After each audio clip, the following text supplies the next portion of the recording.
Well, there weren't any more great American leaders in the cabinet. The closest was Edmund Randolph, who took Jefferson's place at the State Department, so he left the Attorney General's position.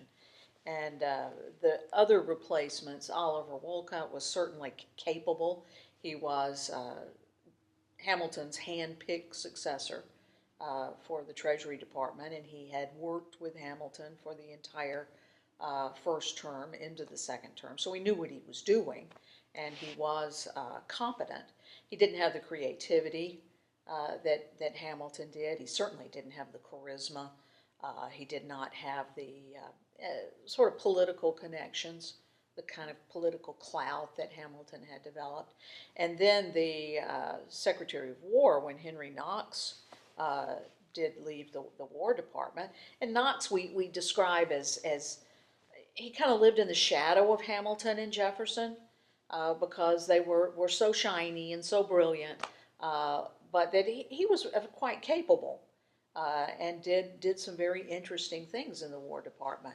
But when he left the War Department, by that point, Washington was having trouble getting people to even take minor posts within the government. It didn't pay well. All of Washington's first cabinet suffered financially as a result of being in the government, which is why Hamilton left in the first place. He went back to the law because he could make a living doing that, and Knox was broke, and he had a very large family that he had to support, and so he left, and Washington couldn't get anyone to take the job, and he ended up settling for Timothy Pickering, who was a very disagreeable man.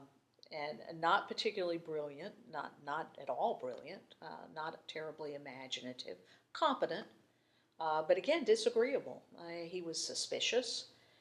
He was paranoid about a lot of things. And ultimately, the combination of Pickering and Wolcott, two New Englanders, in some ways were going to isolate Washington from some of his closest friends. And it wasn't necessarily an unhappy time, but it really did end up surrounding Washington with virtual strangers. And so that second circle, when you're talking about the cabinet, is going to be a far different circle than what he started with. And that is true. The idea that Washington continues in the presidency as a linear line of accomplishment is sadly not true, because in the second term, so many things begin to impinge on the presidency and him personally that he reacts quite understandably but regrettably as though these are personal affronts. For the first time, there are criticisms in the newspapers directly aimed at him rather than the office or the entourage or whatever. And Pickering and Wolcott create an atmosphere of suspicion. They are arch Federalists and are quite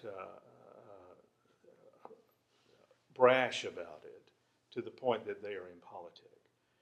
And we must remember they are the ones who actually begin the headlong plunge into reactionaryism with the Alien Sedition Act. So the Sedition Act of 1798 is one of the most odious pieces of legislation and is within living memory of the Revolution. And these were the people who sat up at night going through newspapers to find people to prosecute for speaking their mind under protections of the First Amendment. And these are the people who are influencing the second term. And it's one of the reasons that Washington does something incredible for him that he would have never considered doing in the first term, and publicly criticizing in his annual message the democratic societies and imputing to them seditious purposes. And this was a loyal opposition. And as Madison quite correctly said, and Jefferson agreed, if resistance to government policy is going to be regarded as disloyalty, then the experiment is coming to an